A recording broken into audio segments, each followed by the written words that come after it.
O magnetismo nas relações sociais. A submissão do ser humano através de suas fraquezas. Por Nessar Alita. Inspirado em um livro de Eli Paslev.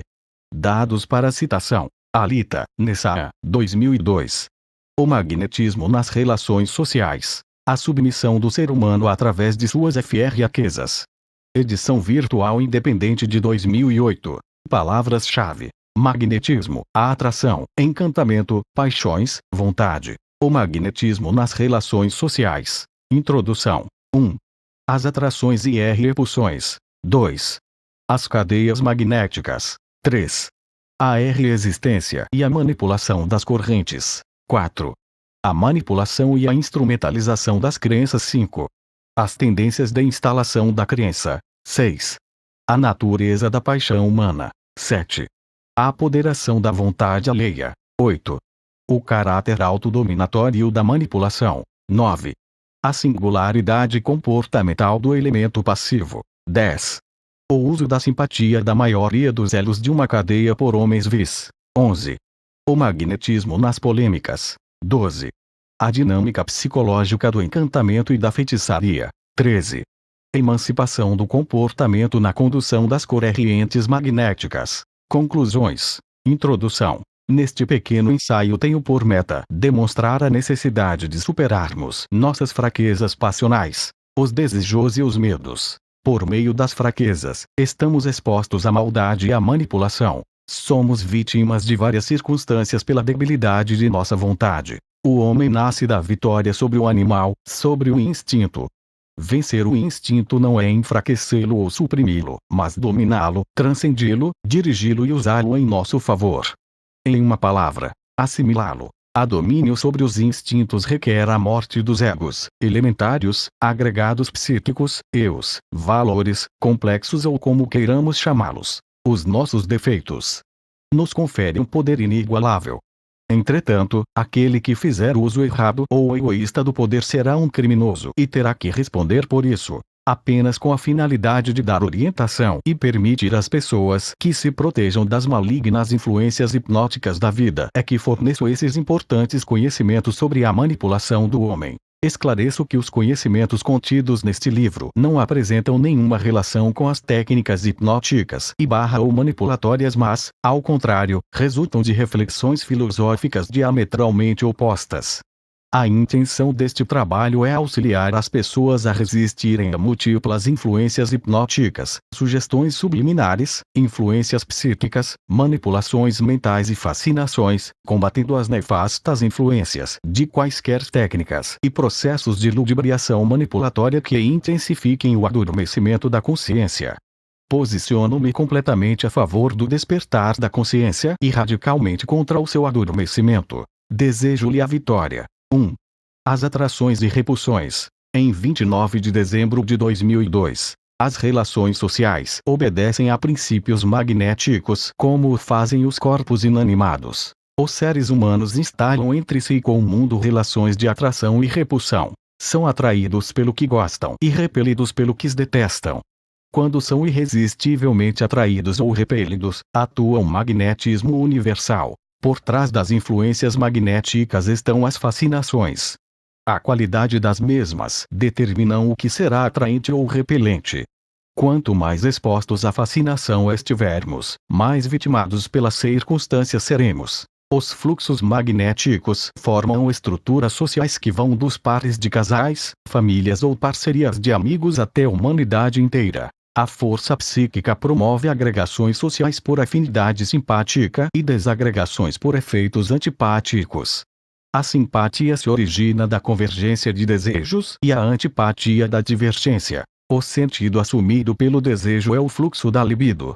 Uma mesma pessoa possui múltiplos e conflitantes fluxos libidinais. Sua linha psicológica principal será determinada pelos fluxos libidinais predominantes, os quais a expõem ao perigo da manipulação por um inimigo astuto, que tem a experiência na dominação dos sentimentos alheios. Os manipuladores intensificam a simpatia ou a antipatia por meio da excitação dos desejos conscientes e, principalmente, inconscientes de sua vítima, levando-a à dependência, à entrega e à submissão completas. O segredo de seu perverso poder é a engenhosa estratégia de identificar as paixões da vítima que lhe serão úteis, estimulá-las e acentuá-las. A vítima deste modo é induzida, inconscientemente, a adorá-lo, temê-lo ou odiá-lo. A força magnética é muito perigosa. Seu poder de atração pode ser muito intenso e nos fulminar.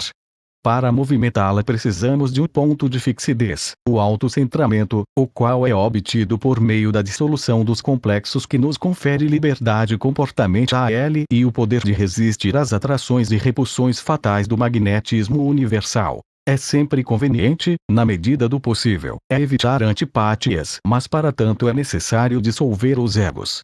A antipatia não nos é em geral favorável a não ser que disponhamos de intensa dose de simpatia para lhe fazer frente de maneira muito segura.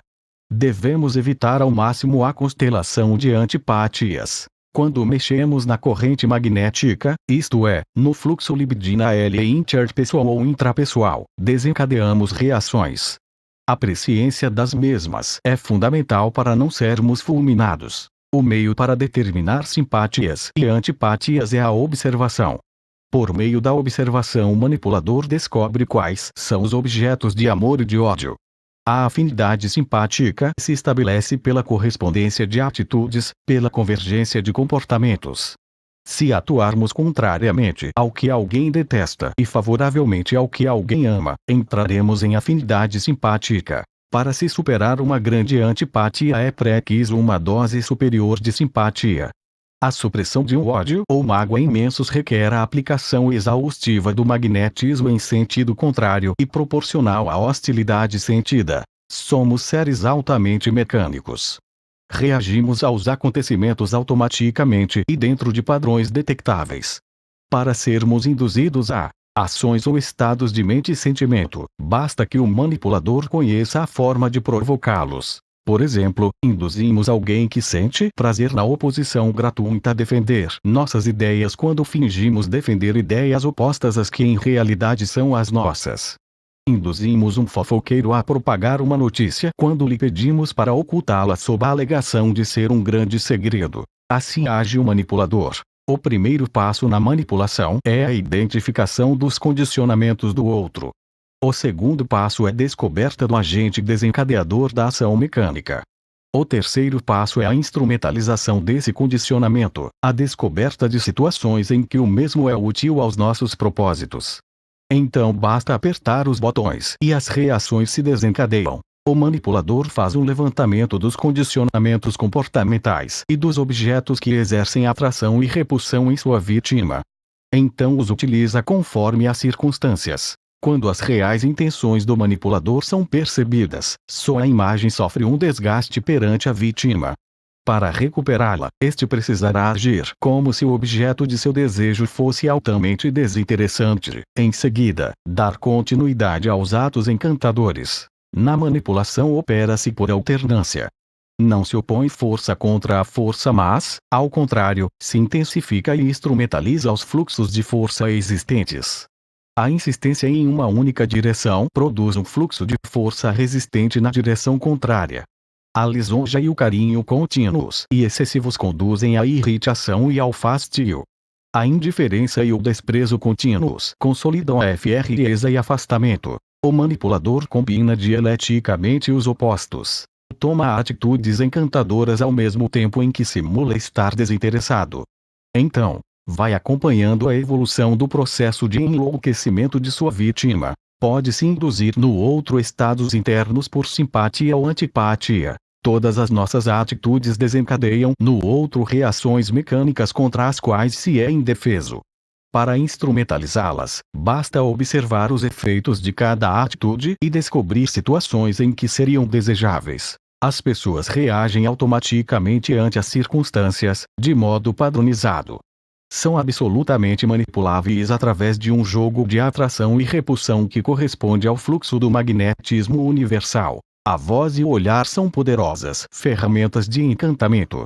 Induzem a atitudes de modo facilmente verificável. Encarar ou ofender verbalmente um homem de natureza exaltada é induzi-lo, sem chances de defesa, a criar um conflito e cair em estados psicológicos negativos. A simpatia se estreita e intensifica quando alguém toma as ideias do outro e a desenvolve e amplifica como se fossem suas através da palavra. Ao endossar as frases do próximo, estará cumprindo sua vontade. O contato contínuo, mas não desgastante por insistências unilaterais, é essencial na instalação da simpatia ou antipatia. A distância prolongada induz ao esfriamento, à neutralidade. Em torno de um objeto de desejo ou de ódio, pode-se criar toda uma cadeia magnética envolvendo um número infinito de pessoas. Obviamente, o desejo está contido no ódio sob forma de intensos impulsos de buscar a distância ou de ocasionar danos ao objeto detestado. Querer afastar-se de uma situação é quase o mesmo que querer aproximar-se da situação oposta. Nos níveis inconscientes da psique, o magnetismo apresenta liberdade de direcionamento e intensidade em seu fluxo. Continuamente nos influenciamos reciprocamente sem o perceber. Eis o perigo do manipulador hábil. O manipulador hábil consegue enxergar a parte oculta da psique alheia. Identifica e instrumentaliza fraquezas que a vítima desconhece possuir para transformá-la em um fantoche, excitando suas debilidades e induzindo crenças. Os padrões de atração e repulsão de cada pessoa apresentam um extrato individual, exclusivo dela, e um extrato coletivo, compartilhado com outras pessoas ou até mesmo com a humanidade inteira. A simpatia se instala quando uma pessoa considera que outra auxiliará a realizar seus desejos. A antipatia se instala na situação oposta, quando a satisfação do desejo é ameaçada. Opor-se à satisfação do outro é torná-lo nosso inimigo e favorecê-la é torná-lo nosso amigo. Dar livre curso aos desejos alheios é tornar a si mesmo de algum modo útil e necessário ao outro. Contra os próprios desejos, a resistência dos seres humanos comuns é nula por não terem dissolvido o ego. Não se tem notícia da existência de alguém que se torne inimigo de uma pessoa por ter sido auxiliado pela mesma na satisfação de seus desejos, sonhos, anelos etc. Depreende-se, assim, que este é um ponto fraco que nunca se fecha. Tal abertura à manipulação é utilizada pelos malfeitores espertos, mas pode também ser aproveitada em casos justos nos quais precisamos nos defender ou ajudar alguém. Uma vez excitada a paixão ou desejo, seu portador se mobiliza para satisfazê-las, atirando-se em direção ao objeto cobiçado como uma bala de revólver em direção ao alvo. É algo absolutamente mecânico e irresistível. O controle deste processo exige do manipulador a capacidade de influenciar sem ser influenciado, de encontrar nos impulsos alheios utilidades, de aceitá-los tal como se manifestam e de conhecer as palavras e ações que os intensificam. São particularmente interessantes os casos em que o elemento manipulado acredita estar enganando o manipulador ao ter os seus desejos satisfeitos. As pessoas mais propícias a este tipo de enganação são as pouco evoluídas, muito primitivas e que querem sempre levar vantagem às custas do próximo. Obviamente, é exigida imensa frieza e indiferença por parte do elemento ativo para que ridicularizações, escárnio etc. sejam suportados com tranquilidade.